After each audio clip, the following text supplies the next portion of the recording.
On the 80th anniversary of the liberation of Auschwitz comes an unprecedented exhibition about one of history's darkest moments. Auschwitz, not long ago, not far away, features more than 500 original objects, first-hand accounts, and survivor testimonies that tell the powerful story of the Auschwitz concentration camp, its history and legacy, and the underlying conditions that allowed the Holocaust to happen. On now exclusively at ROM. Tickets at rom.ca.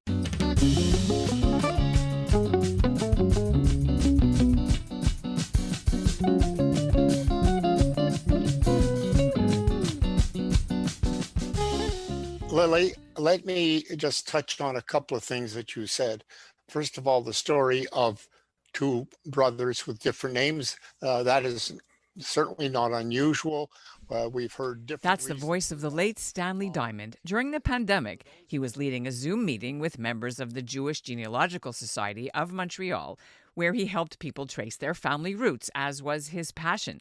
Par for the course for Diamond, the founder with his wife of an important database of over 6.5 million vital records of Jews in Poland. People around the world use this database today to find what happened to their families before, during, and after the Holocaust. For nearly 30 years, until he died in December at the age of 91, Stanley Diamond helped ordinary people find their roots, but his database also allowed celebrities like Gwyneth Paltrow and the former U.S. Vice President Kamala Harris's husband, Douglas Emhoff, learn about their ancestors. However, one of his cases stands out above the rest, and it's now being told in a new book appropriately called 1 in 6 million. It's by Montreal author Amy Fish, detailing the journey of a woman named Maria Vasitinskaya, whose online searching came to Diamond's attention in 2016.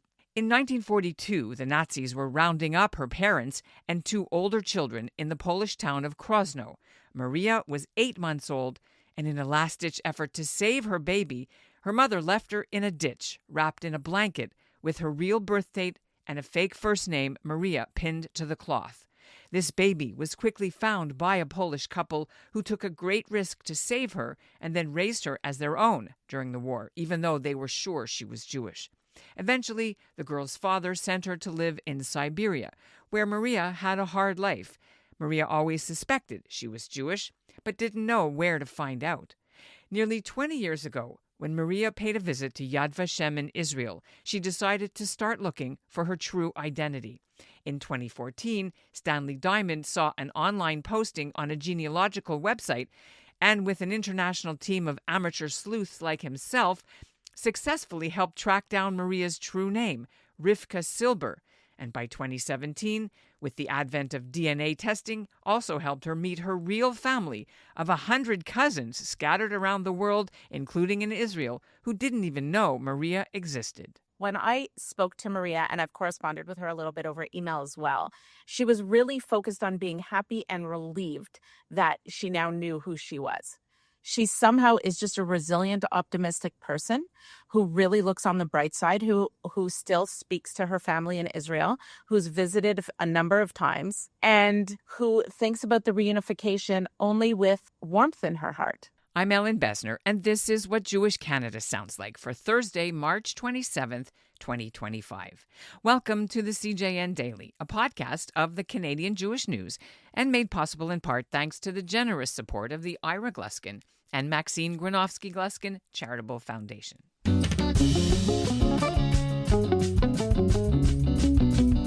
Although the late Stanley Diamond had been well known in Montreal and internationally for his decades of genealogical work, it wasn't until he met the author Amy Fish that he agreed to have her write the full story of how he was able to give back Maria's stolen Jewish identity. And while Fish herself comes from a family of Holocaust survivors, she hadn't specialized in this genre. But she knew it needed to be a book. And not only did Diamond ultimately discover his own family's DNA ties to Maria, but the author Amy Fish's too.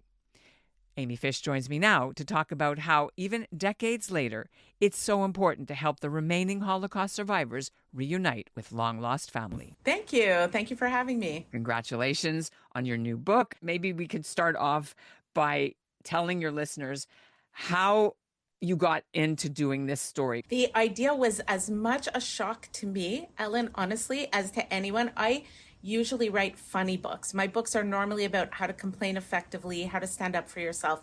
And one day in January 2019, so 6 years ago, I was at a Shiva and I started talking to this man, Stanley Diamond, who I knew nothing about. And then it turned out was actually kind of famous. And he was a genealogist. He just passed away, as you know. And he was a genealogist who helped people retrace their family trees. And I said to him, okay, fine, give me an example. And he told me this incredible story of a baby who had been left by the side of the road in Poland in 1942. And all she had was a little note tucked in with her that had her name and her birth date. And going only on that, he was able to retrace her entire family tree. And I thought about it all night. And the next day I contacted him and I said, has anybody ever written this story? And that was 6 years ago. Let's tell our audience a bit about your own experience with genealogy and family history.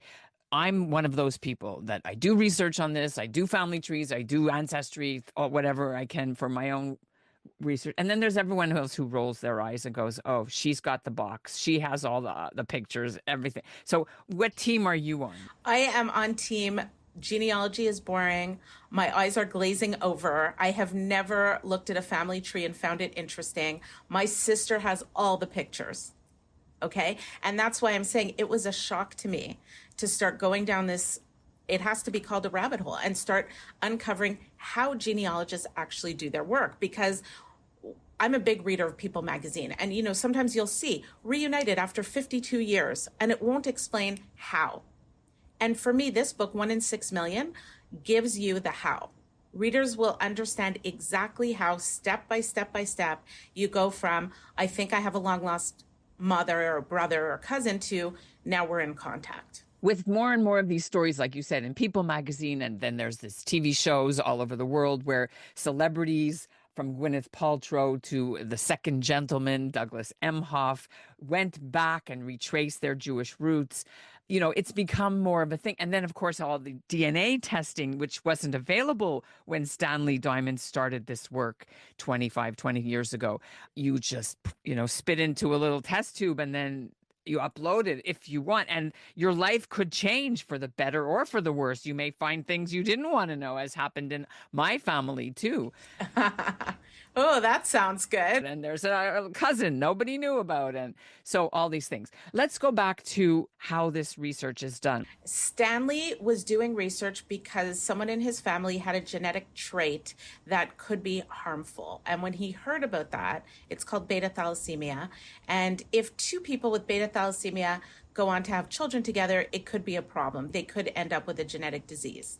And he wanted to warn people and tell them that they were carriers. That was his initial vision. So he thought, I need to contact as many family members as I can and let them know about this genetic trait.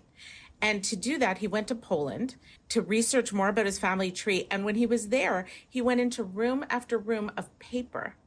And he realized, like, I can't be the only person looking at these papers. There has to be a way to make it searchable, which sounded crazy back then. Now, of course, everything's searchable. But he was the pioneer who said, we're going to make this searchable. And he recruited volunteers, hired people to go into the stacks, take the papers, type them into spreadsheets in Poland, save them on floppy disks in Poland, and send them to Scotland, send them to Canada, send them to the US, wherever they would be uploaded into a master database. And then people would send their queries, and then they would get a response. And that was the early JRI Poland. Why was it important to Stanley to help people find their long-lost relatives or those relatives who didn't come back from the Holocaust? I don't want to speak for Stanley. I spent a lot of time with him. I interviewed him, as you know, for at least 2 years, almost weekly. I did over 100 interviews with Stanley Diamond. But even with that, I'm reluctant to speak for him. I can tell you that I think one of the reasons it was so important to him is because he really wanted to bring light into the world. And I think he thought there is so much darkness, and here's an opportunity to be helpful. He loved the schmooze, this guy. Loved the schmooze. I also think Stanley liked a puzzle. I think he really enjoyed the figuring out and the brain power. I mean, this is a guy who went to Harvard and did his MBA, years ago when no one from Montreal was going to Harvard. He did this for the Holocaust, but there were also mysteries that he solved for non-Jewish people. In your book, you talk about a Catholic nun that was looking for Jewish roots. Yes. There were examples of him being on the radio, being on call-in shows, and people would call up and say, I inherited this and this from my father. And he would tell them exactly where to look. Check the ship's manifest, check the tenant records. He had such a vast knowledge of archives and data. And one of the stories, of course, which is the sort of central theme that stretches throughout your book, of course, is the Maria story. How many hours did Stanley work on solving who she was, how she got to be adopted by a Polish couple, and how come it took until she was in her 80s till she found out she was Jewish and who her parents were? The whole project took about 2 years. You got to meet this Maria. Why did she want to know so badly where she came from? She grew up always feeling like a piece of her was missing. That's how she explained it to me. She felt like a puzzle with a missing piece. And it was interesting, through her life, she had always gravitated toward Jewish friends. When she lived in Poland, when she lived in Ukraine, when she lived in Siberia, she was very close with the Jews, always. She felt pulled. And she just wanted to know, is this true? And then at a certain point, one of her best friends brought her to Israel before she knew who she was. And she went to Yad Vashem. And she walked through the Hall of Names, and she just thought, I am connected here, and I don't know how. And I can't even look up who my parents were to pay my respects because I don't know who they were. And it just really hit her at that moment. In your book, though, you also say because of her dark looks or Jewishy looks, she was bullied when she was growing up. Yes, absolutely true. She always suspected she was Jewish. She knew that she did not have a lot of money, which was common for the Jews at the time, almost like a refugee or a peasant kind of garb. And she was small and dark, and the Polish kids used to laugh at her and make fun of her all the time. On the 80th anniversary of the liberation of Auschwitz comes an unprecedented exhibition about one of history's darkest moments. Auschwitz, not long ago, not far away, features more than 500 original objects, first-hand accounts, and survivor testimonies that tell the powerful story of the Auschwitz concentration camp, its history and legacy, and the underlying conditions that allowed the Holocaust to happen. On now exclusively at ROM. Tickets at rom.ca. Now, her story is a very sad one in a way. She had a hard life. We're not going to spoil everything in the book. Our listeners, you need to read this and buy it. But in the book, could you explain why those parents that took her off the road didn't give her back when they could have? And then all these years went by where she missed out on being part of this extended Jewish family. How did that impact her life, and how did you feel about it when you learned it? When I imagine the post-war climate, post-Holocaust climate in Eastern Europe, I just imagine it as very chaotic. The parents who took her off the road really loved her, and they could not have children of their own, and they saw this baby, and they thought, this is our chance, and to them, it was their daughter. And I imagine a family member coming all the way back to the town and asking for any hints. Does anyone know where the daughter is? And I just can imagine the parents making an emotional run for it. Just a last minute, what are we going to do? Let's go. And it's so hard for me to put myself in any character's shoes. I could be Maria clinging to the only parents I knew. I could be her birth family who is clinging to any vestige, any relative, any child left behind that they want to raise. And I could put myself in the hands of these people who heard something mewling in the road, who took in a baby when they had no business doing it. I imagine Gestapo on the right and on the left, and them sticking this little baby under their coat and pretending that Antonina was pregnant and this was her child. So I can't really have any kind of judgment or emotion. I just picture complete chaos, if that makes sense to you. It does. And I understand that decision and then the other decisions that happened over all these years changed people's lives. Even though they were she was like Cinderella for a little bit for them. And it was not an easy childhood. But in the end, the real Maria, after she found out who her real family was, still wanted to have her adoptive family, her rescuers, honored as righteous among the Gentiles. how did the reunion of Maria and her Israeli and her Jewish and her other cousins happen? She was told she was Jewish by the Chabad rabbi in Omsk, which was a deal that had been made during the search, right? He brought her in, and then he found one of her key relatives and Skyped with her and brought Maria in, and she was, for the first time, able to look a blood relative in the eyes over Skype. And that group of cousins said, we need to bring her here. And they organized a family reunion with cousins on her mother's side and her father's side, first cousins on both sides, and brought her to Israel to meet with all of them. And she says it was just a very emotional, overwhelming experience for her. How many relatives did she learn she had? Over 100. That is amazing. Yeah. That is amazing. But unfortunately, her birth family and her two older siblings were murdered. Yeah. They were murdered at Belzec, which is a death camp, which means that they didn't have a chance. I don't know if your listeners know a lot about the different camps, but this camp was one where every single person that went in was killed, 500,000 people in a matter of months. The only two accounts we have are people who escaped right before the train went through the gates. But once the train went through the gates, nobody made it. Even though I went to Salman Schechter here in Montreal, I went to Herzliya, I went to Brandeis University. My Jewish education is tight. I still did not understand that people were being killed right out of the train. And I also didn't understand that there were vast differences in where you ended up based on the town that you were sort of recruited from and taken from. And her town of Krosno, they all went directly to Belzec. Is there a Holocaust story in your own family? Do you have surviving people? I do. I absolutely do. My father's mother had many siblings. Two of her uncles escaped to Israel. They lost their wives and children in the Holocaust, and they made it all the way to Israel. They were both chalutzim who built haaretz. And on my mother's side, my great-grandmother was put on a boat by herself when she was 9 to come here. She thought she was going to meet her sisters in New York. The boat stopped. She got out, and they said, this is not New York, it's Montreal. She could not read or write English, and another family had to take her home. What could they do? They couldn't leave this little 9-year-old Bertha on the side of the road, and they picked her up. I know this from Stanley Diamond, actually. He told me this story because I don't know if I mentioned, but I'm related to Stanley, and it's through this family that I'm related to Stanley. So my great-grandmother's sister was his grandmother. One of the people that she was waiting for was Stanley's grandma, Stanley's bubby. So what Stanley told me is that those parents that were in Poland, they had a disabled child who couldn't travel, and they would not abandon their disabled child. So they never came. They sent all their kids, except for the one that couldn't leave, and they stayed behind with her. And so what happened? And they all died.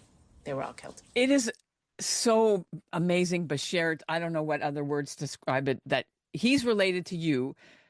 But the most bizarre and amazing thing is that there's a relationship between Maria and Stanley. Yes, so let's talk about that. In this case, Stanley and Maria are related 100% mitochondrial DNA match, meaning somewhere on their mother's line, there is a shared ancestor. They were not able to figure out, even Stanley himself could not figure out exactly who that was. It would be many, many, many generations back. But it is significant that there was a relationship there. And I am related through that same line. So the three of us, even though Stanley and I know how we're cousins, the three of us do share some kind of common ancestor and common DNA all the way back on our mother's line. I also met with 2 genealogists who have an initiative to help get free tests for Holocaust survivors. Tell us more. I was just going to ask you about that. I thought it's called the DNA Reunion Project. The DNA Reunion Project, this is just a project that I read about, and I called them. We had a lovely meeting over Zoom interview, and they explained to me about the project. It's very relevant to what I do because, like I said, you know, having a very intense Jewish education, I did not realize that people are still being reunited. And that is a really important message of this book, that people are still finding each other and finding family members that they were separated from so many years after the Holocaust ended. They haven't found many matches. I think the numbers are in the, 150 kind of range, but still that's pretty incredible if you think about people finding long lost siblings who they thought they would never see again, or parents who they never thought they would see again. It's getting late for that. I think people who were parents in the Holocaust are no longer around, but people like Maria can find cousins and blood relatives that they never knew about. That's really kind of magical. To find people at this late stage when most of the survivors are in their 90s, it's an amazing thing. Okay. I want to end on Maria. The fact that you said a rabbi met with her and told her the news, does that mean that she doesn't have to convert anymore, that she's officially Jewish and now she's going to live the rest of her life as a Jewish woman? Oh, good question. That is a really good question. Okay, so she does not have to convert because she was born Jewish, but it was difficult to prove. And in order to get reparations from the Holocaust Survivor Claims Conference, you have to prove that you're Jewish. And she was able to do that, but it involved meetings in Israel and some work with the Omsk, the Chabad rabbi in Omsk. And there is an organization in Israel, I think there are several, that help people like her with Russian heritage, because she's in Siberia now, prove their lineage. And so she was able to do that. And now that she has this, how has it changed her life and her family and her? She had kids. She has a husband, or her husband's not alive. She has a daughter and a grandson. She still goes by Maria. She did not change her name. And the biggest change for her was that she was able to receive some money. And so she's no longer sort of really stuck. So she's been able to take a few trips.